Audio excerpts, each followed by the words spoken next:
Hello, my dear students. This is Rishi Shrivastava here, Faculty of Law, City Law College, Jankipuram branch. So I'm going to deal with the GST law part of honors 8th LLB honors 8th semester. तो आज का जो topic है वो levy and collection of tax को लेकर के बात करता है। Levy and collection of tax किस में? CGST एक्ट 2017 में। ठीक है, तो चलिए शुरू करते हैं। Levy and collection of tax जो है आपका चैप्टर 3 है, CGST एक्ट का चैप्टर 3 है। और जो आपको पूरा टैक्स है GST का, उसका टैक्सेबल इवेंट आपका क्या है? सप्लाई। पहले सप्लाई से जो GST था, सप्लाई GST से पहले जो है वैट सिस्टम फॉलो होता था, वैल्यू एडेड टैक्स या सेंट्रल सेल्स टैक्स जिसे हम बोलते थे। वहाँ पे जो टैक्सेबल इवेंट हुआ करता था वो सेल हुआ करता था। लेकिन GST आने के बाद जो है एक यूनिफाइड टैक्सेबल इवेंट हो गया है जिसे हम सप्लाई बोल रहे हैं। ठीक, तो भाई आपको लेवी करना है और कलेक्शन करना है तो आपको सप्लाई का आइडिया होना चाहिए। ठीक है, सप्लाई किसका? गुड्स और सर्विसेज का।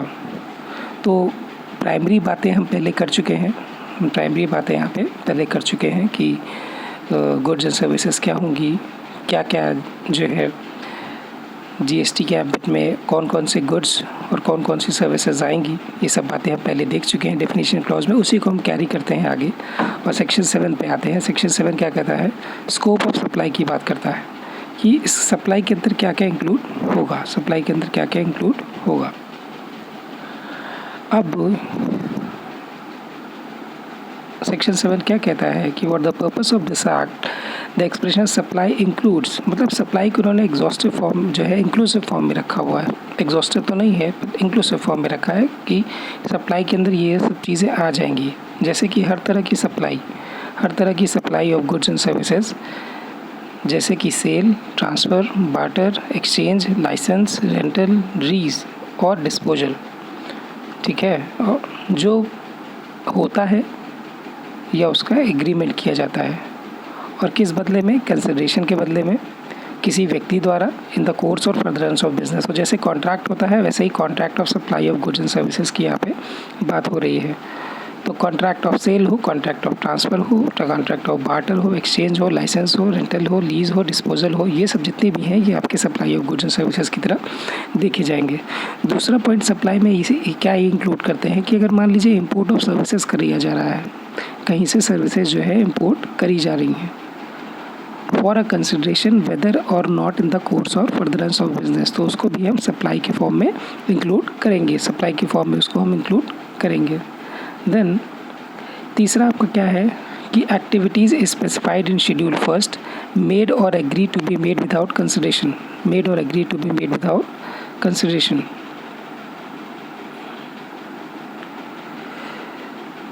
चौथा क्या है? Activities to be treated as supply of goods और supply of services as refer to in schedule second. तो एक तरीके से शेड्यूल सेकेंड में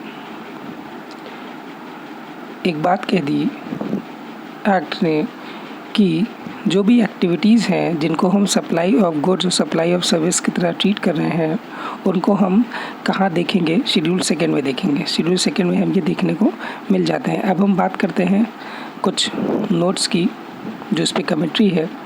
आप ध्यान से देखिए कि सप्लाई टर्म को मैंने पहले ही कहा था कि जो ये एक्ट है, एक्ट में सप्लाई की डेफिनेशन को इंक्लूसिव रखा गया है।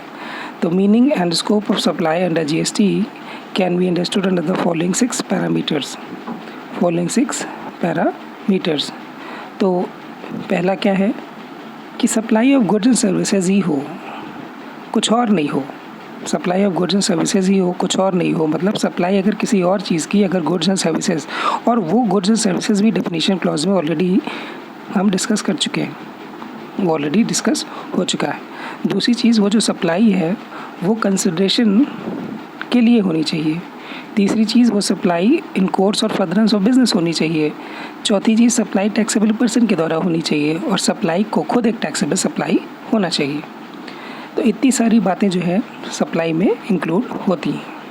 अब देखिए वही चीज़ें हैं कि गुड्स एंड सर्विसेज की अगर बात करें तो गुड्स को भी हमने कहाँ पे डिफ़ाइन किया है, 2 क्लॉज 52 में डिफ़ाइन किया है, और सर्विसेज को किस में डिफ़ाइन किया है, 2 क्लॉज 02 में डिफ़ाइन किया है। तो उसको ये याद करने वाली चीज़ है।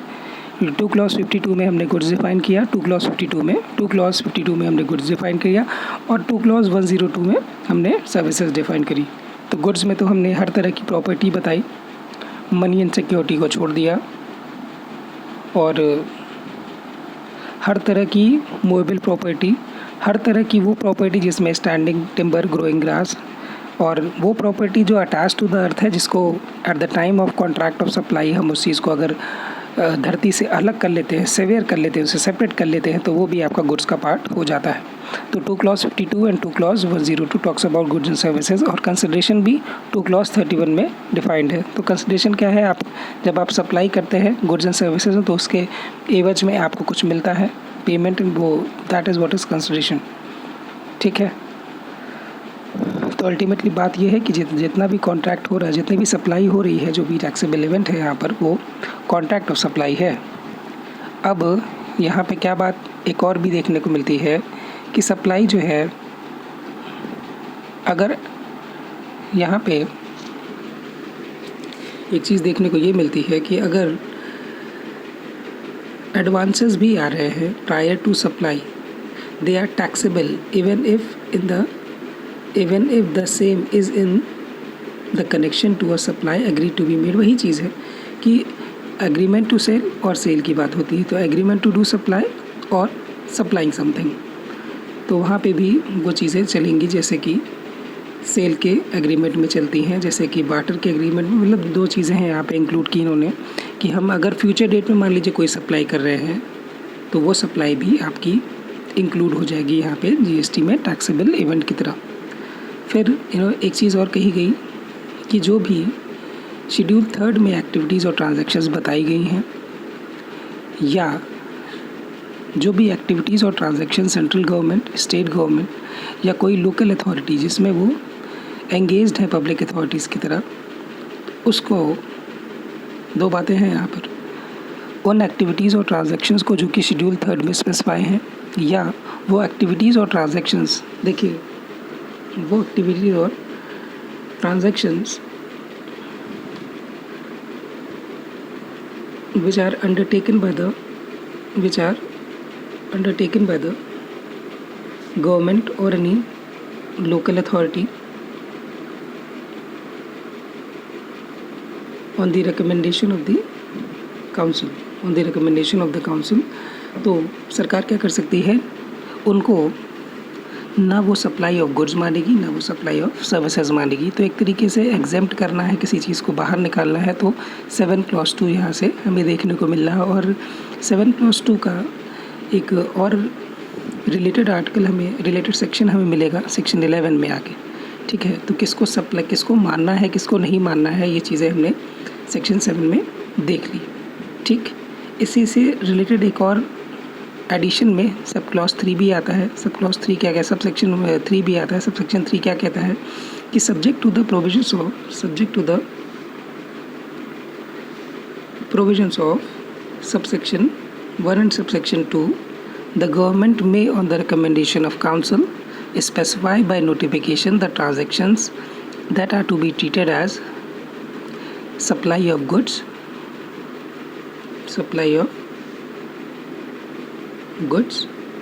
and not as supply of services and not as supply of goods।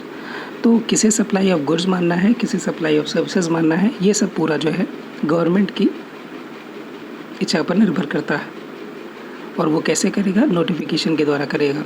और ये सब चीज़ें, एक चीज़ और जान लीजिए, यहाँ पे जितनी भी नोटिफिकेशन हो रही है, जहाँ पे उसे एग्जेम्प्ट करना है, यहाँ जहाँ उसे कुछ बताना है, तो that notification should be laid before the parliament.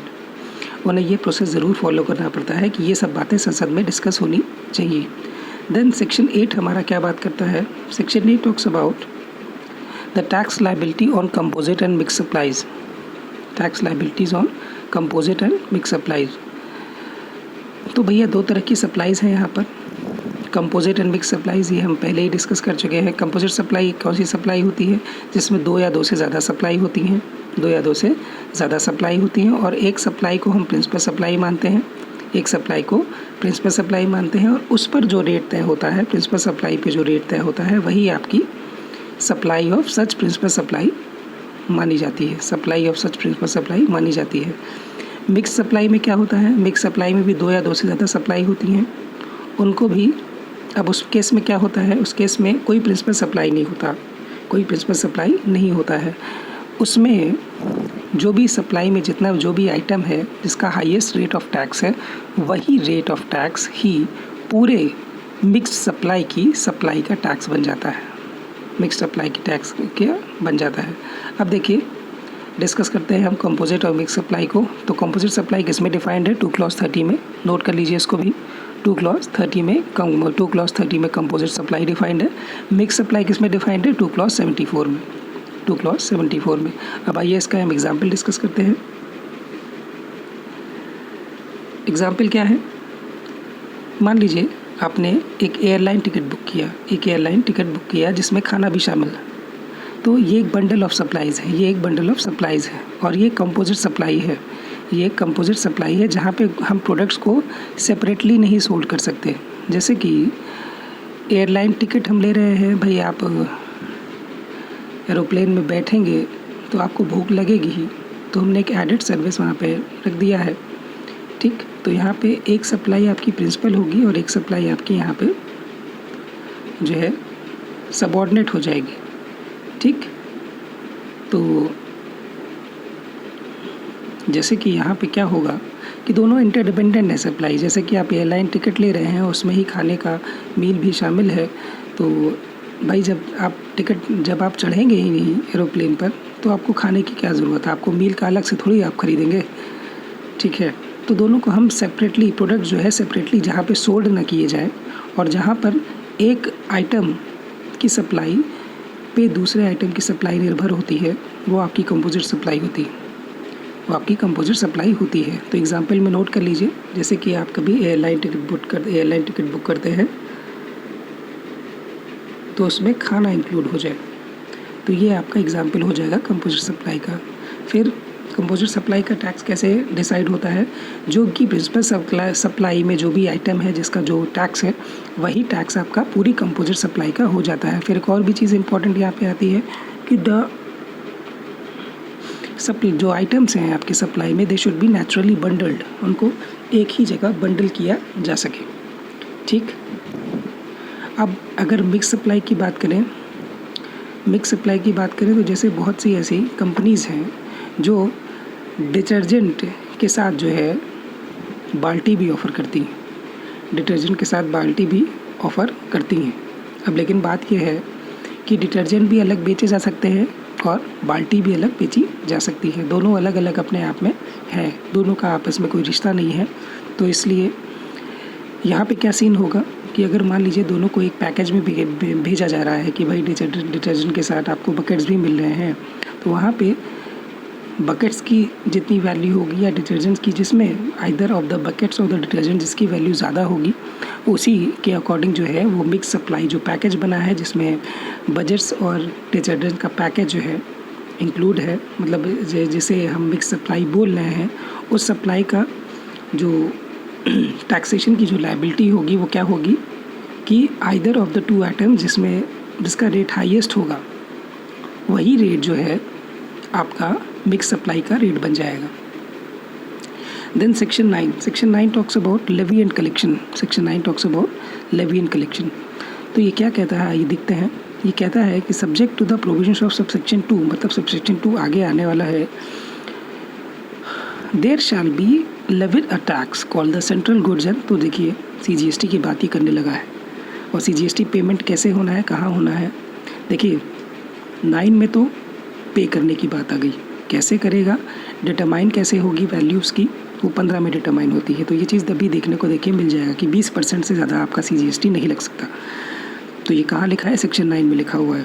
क्या लिखा है कि प्रोविजंस ऑफ सबसेक्शन 2 को देखते हुए एक टैक्स इम्पोज किया जाएगा, और वो टैक्स क्या कहलाएगा, central goods and services tax कहलाएगा। किस पर कहलाएगा, इंट्रा स्टेट सप्लाईज पर कहलाएगा। किसकी सप्लाई होगी, गुड्स एंड सर्विसेज की सप्लाई होगी या दोनों की सप्लाई होगी।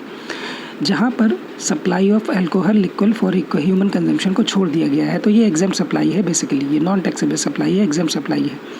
कैसे भी छोड़ा गया है, आर्टिकल 366 क्लॉज 12 जो जीएसटी की डिफिनीशन बताता है उसमें भी इसने alcoholic liquid for human consumption को छोड़ के रखा हुआ है। ठीक, अब आगे बढ़ते हैं। 9 क्लॉज 1 एक चीज़ और कहता है कि जो ये आपका जीएसटी है, जो ये आपका जीएसटी है वो उसकी वैल्यू अंडर सेक्शन 15 जो है डिटरमाइन होती है और वो वैल्यू कभी 20% से ज़्यादा नहीं होगी।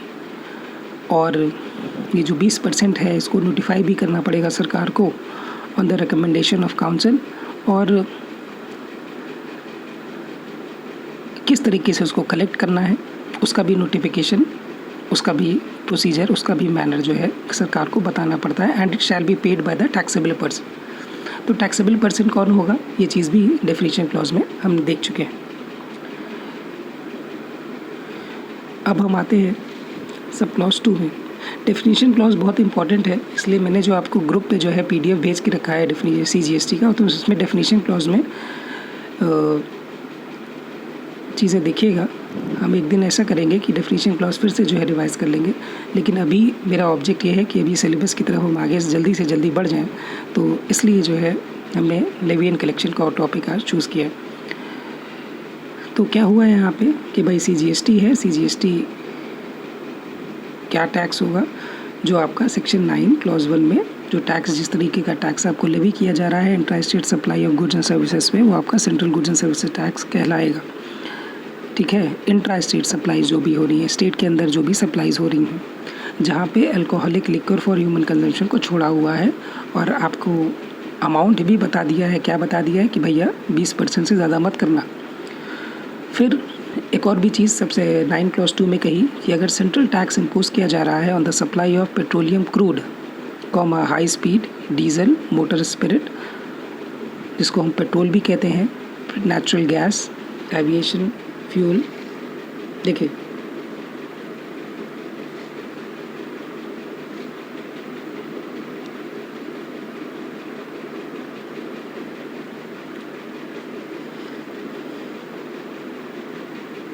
तो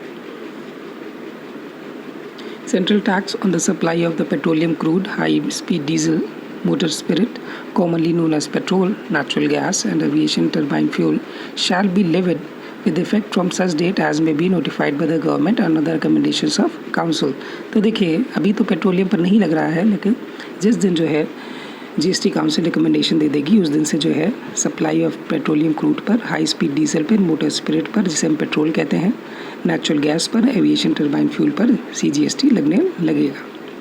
ठीक, अब हम बात करते हैं थोड़ी इसके नोट्स की, कुछ बातें नोट करने वाली हैं जिसे हम फैक्ट के फॉर्म में इंक्लूड करेंगे।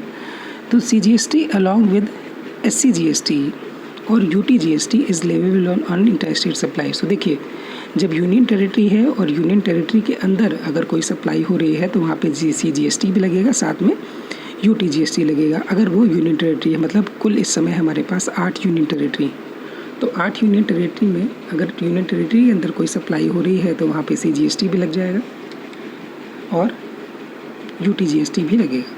और वही बात अगर स्टेट की है तो स्टेट में क्या होगा, सीजीएसटी भी लगेगा, साथ में आपका एससीजीएसटी भी लगेगा।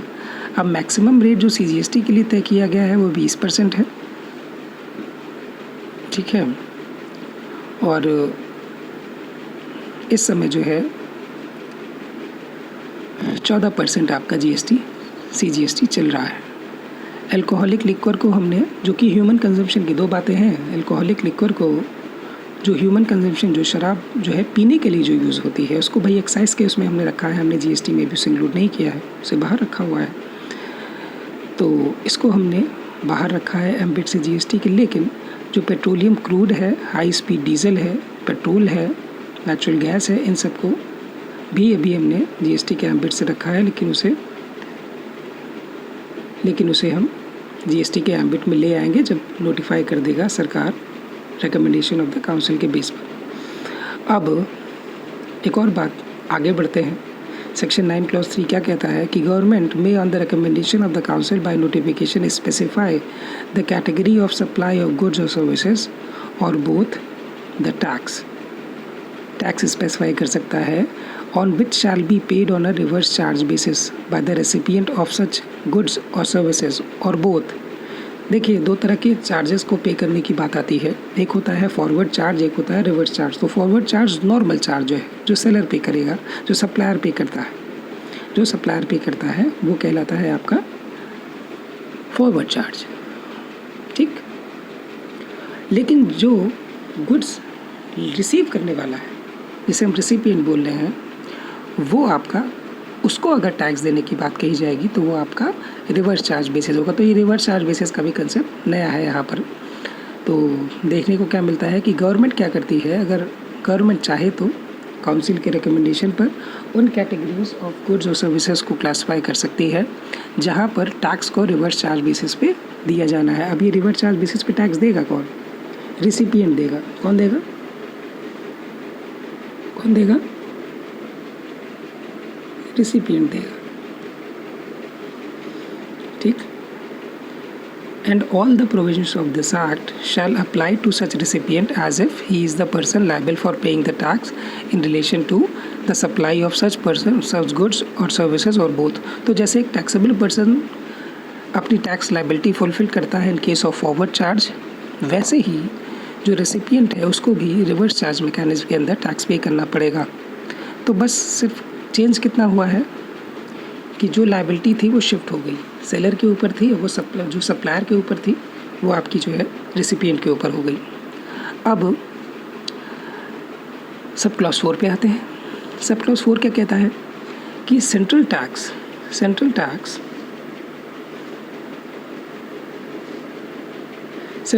in respect of supply of the taxable goods or services, central tax in respect of the supply of the taxable goods or services or both by a supplier who is not registered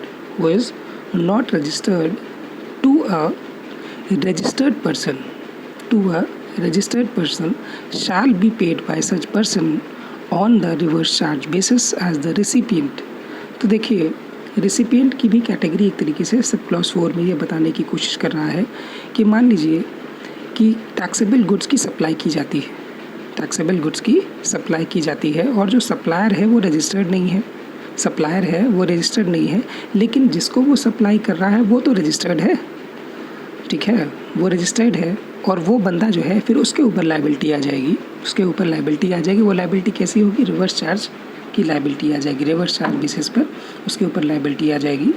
और उसको जो person, registered person है, जिसको उस बंदे ने supply करी है जो खुद रजिस्टर्ड नहीं है, तो वो पर्सन जो है जिसे सप्लाई हुआ है वो रेसिपिएंट की तरह कहा जाएगा उसको। और वही चीज़ें हैं कि रेसिपिएंट ऐसे उसके ऊपर टैक्स लायबिलिटी ऐसे आएगी, मान लीजिए कि जैसे कि फॉरवर्ड चार्ज के केस में, जैसे कि हमने इसको सेक्शन 9 क्लॉज 3 में जो हमने बात कही थी कि जो रेसिपिएंट अगर रिवर्स चार्ज बेसिस के अंदर अगर टैक्स लायबिलिटी फुलफिल कर रहा है तो उस पर भी प्रोविजंस ऐसे ही लगेंगे जैसे कि फॉरवर्ड चार्ज के बेसिस पे लगते थे। किस पर लगते थे? सप्लायर पे लगते थे। तो यहाँ पे एक स्पेशल सिचुएशन रख दी है कि सेंट्रल टैक्स है, supply of taxable goods and services हो रहा है, सप्लायर द्वारा हो रहा है जो कि रजिस्टर्ड नहीं है, लेकिन उस बंदे को हो रहा है जो कि रजिस्टर्ड है, तो उस रजिस्टर्ड पर्सन को हम एज ए रेसिपिएंट मान लेंगे। और भाई टैक्स छूटना नहीं चाहिए, है ना, ये इंक्लूसिव है। जो हमारा GST सिस्टम है बड़ा ही कह सकते हैं कि किसी को छोड़ेगा नहीं, ये टैक्स इवेजन का यहाँ पे चांसेस थोड़ा कम है। और इसीलिए देखिए अगर प्रॉब्लम्स होती हैं प्रीवियस सिस्टम्स में, इसीलिए जो है नए सिस्टम लाए भी जाते हैं। तो रिवर्स चार्ज मैकेनिज्म को फॉलो करते हुए उस बंदे से हम ले लेंगे जिसको जो है सप्लाई किया गया है। फिर उसके बाद आते हैं अगले पॉइंट पे। तो देखिए 9 क्लॉज 3, 9 क्लॉज 4 ये आपके रिवर्स चार्ज मैकेनिज्म से रिलेटेड बातें करते हैं, ठीक। अब आते हैं 9 क्लॉज 5 पे, ये बिल्कुल अलग है। ये क्या कहता है कि सरकार चाहे तो on the recommendation of council by notification specify कर सकती है कैटेगरीज ऑफ सर्विसेज को, स्पेसिफाई कर सकती है कैटेगरीज ऑफ सर्विसेज को जिन पर जो टैक्स है और टैक्स कैसे लग रहा है, वो इंट्रा स्टेट सप्लाईज हो रही हैं। आपको क्या करना है, यहाँ पे सर्विसेज की बात है, यहाँ पे गुड्स की बात नहीं की गई है। ध्यान से इस चीज़ को देखने वाली बात ये है, यहाँ पे टैक्सेबल है सर्विसेज लेकिन गुड्स की बात नहीं की गई है। अब यहाँ पे क्या बात हुई है, यहाँ पे ये बात हुई है कि मान लीजिए गवर्नमेंट चाहे तो वो रिकमेंडेशन ऑफ द काउंसिल के बेसिस पर नोटिफिकेशन के द्वारा, अधिसूचना के द्वारा स्पेसिफाई कर सकता है कैटेगरीज ऑफ सर्विसेज, वर्गीकरण कर सकता है सेवाओं का, ठीक है, जिस पर जो टैक्स है, ठीक है, जिस पर जो टैक्स है, टैक्स किस पर लग रहा है यहाँ पे इंट्रा स्टेट, क्योंकि ऑब्जेक्ट ही आपका पूरा जीएसटी जो है, CGST जो है इंट्रा स्टेट सप्लाई के बेस पर होता है।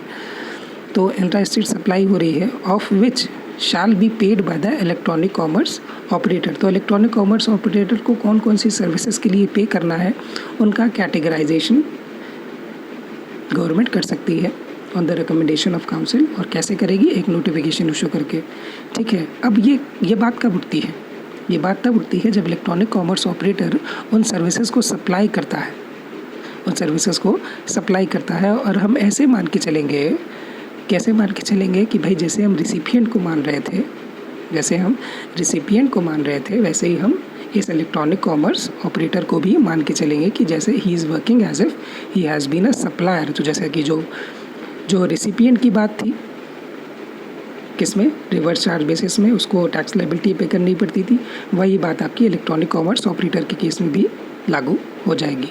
फिर एक और भी चीज़ कहने की कोशिश कर रहा है कि कुछ बातें कहीं प्रोविज़ो, जिसे हम कहेंगे कि स्पेशल कंडीशंस हैं, जहाँ पे हमें कहीं ना कहीं जो नॉर्मल चीज़ें हैं उनको रोकना पड़ रहा है, बाधित करना पड़ रहा है, रिस्ट्रिक्ट करना पड़ रहा है। तो कौन सी ऐसी कंडीशन अराइज हो गई, तो वो चीज़ भी हम देख लेते हैं। देखिएगा, स्क्रीन पे ही देखिएगा।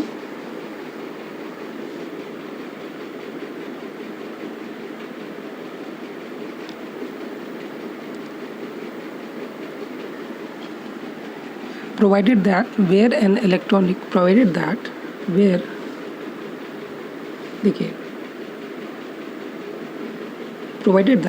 an electronic commerce operator does not have a physical presence in a taxable territory।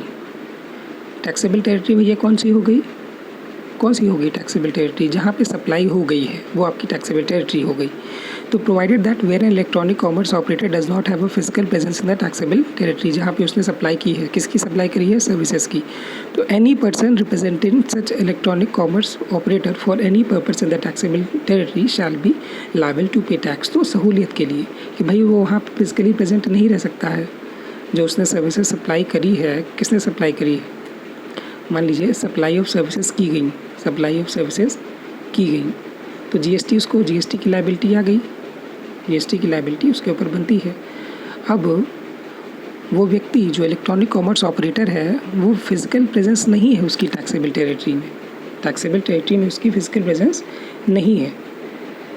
तो मान लीजिए जो बंदा उसको रिप्रेजेंट कर रहा होगा इन पर्सन, वो वहाँ पे नहीं अवेलेबल रह सकता है। तो जो बंदा उसको रिप्रेजेंट कर रहा होगा इलेक्ट्रॉनिक कॉमर्स ऑपरेटर को for any purpose in the taxable territory, वो लायबल हो जाएगा टैक्स पे करने के लिए, फिर एक और बात देखने को मिलती है कि जहाँ पे इलेक्ट्रॉनिक कॉमर्स ऑपरेटर का फिजिकल प्रेजेंस नहीं है टैक्सेबल टेरिटरी में और उसका रिप्रेजेंटेटिव भी नहीं है, तो वहाँ पे भैया क्या होगा, इलेक्ट्रॉनिक कॉमर्स ऑपरेटर को एक पर्सन अपॉइंट करना पड़ेगा टैक्सेबल टेरिटरी में कि उस पर जो है वो टैक्स जो है पे कर सके, और उस व्यक्ति को ही टैक्स पे करने के लिए लायबल माना जाता है। अब चलिए इस पर कुछ नोट्स हैं, आइए उसको भी देख लेते हैं कि जीएसटी जो है normally payable by the supply of goods and services होता है, जैसे हम फॉरवर्ड चार्ज बोलते हैं,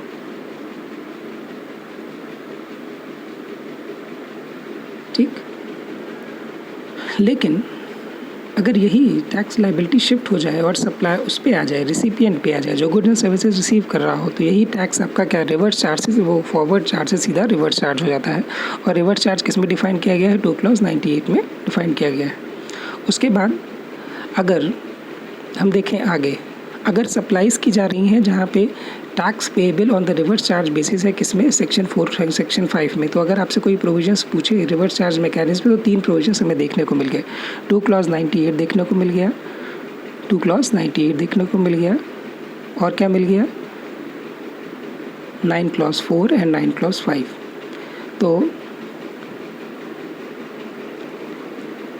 उनका नोटिफिकेशन जिन पर रिवर्स चार्ज मैकेनिज्म हो लग रहा है, जिन सप्लाईज़ पर रिवर्स चार्ज मैकेनिज्म लग रहा है, उनका नोटिफिकेशन सरकार जो है 9 क्लॉज 3 में कर सकती है। तो 9 clause 3, 9 clause 4, 9 clause 5 and 2 clause 98 ये आपके प्रोविजंस हैं रिवर्स चार्ज मैकेनिज्म से रिलेटेड है। ठीक है, अब अगला पॉइंट पे आते हैं। देखिए ये पूरा टॉपिक ख़त्म ही होने वाला है।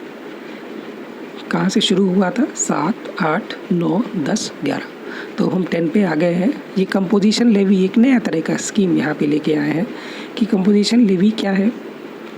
सुनिएगा ध्यान से, कंपोजिशन लेवी स्क्रीन पर देखते रहिए।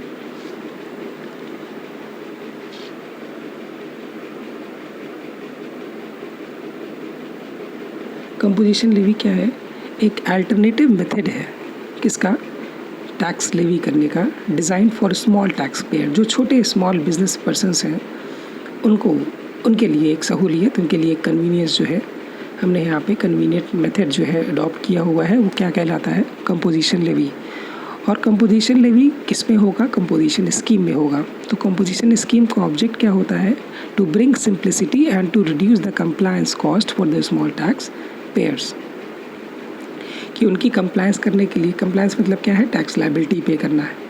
ठीक है, तो tax liability small tax pairs के ऊपर बर्डन कम आए, इसलिए हम कंपोजिशन स्कीम को लेके आए हैं। और ये कंपोजिशन स्कीम भी एक ऑप्शनल होती है, और जो एलिजिबल पर्सन जो इस स्कीम के अंदर पे करना चाहता है tax, he can pay the tax at a prescribed percentage of his turnover every quarter instead of paying tax as a normal rate। तो ये चीज़ देखने को मिलती है यहाँ पर। क्या है कि भैया अगर आपको कंपोजिशन स्कीम के अंदर टैक्स पे करना है तो आपको टैक्स कैसे पे करना पड़ेगा, it should be at a prescribed percentage of his turnover. Her quarter में, क्वार्टर मतलब जानते हैं क्या होता है, हर क्वार्टर में जो है, instead of paying tax as a normal rate. ठीक, फिर उसके बाद अगर इस स्कीम के लिए क्वालिफाई करना है, स्कीम के लिए क्वालिफाई कौन करेगा, जो स्मॉल टैक्स प्लेयर्स होंगे, तो उन्हें कुछ मैंडेटरी कंडीशंस जो है प्रिस्क्राइब करी गई है लॉ में।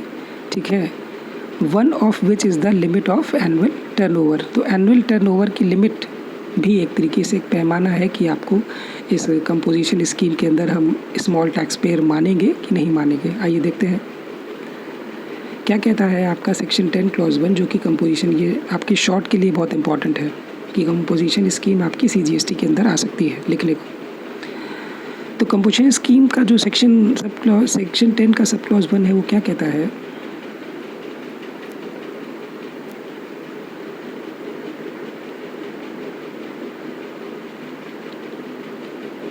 चलिए ऐसा है कि सेक्शन 10 से हम लोग अगली क्लास में देखेंगे। ठीक है, अभी तक जितना पढ़ा है उसको देख लीजिएगा, अपने बेयर एक्ट में देखिएगा, और जो भी मैंने आपको PDF सेंड करता हूँ उससे जो है इसको पढ़ने की कोशिश कीजिएगा।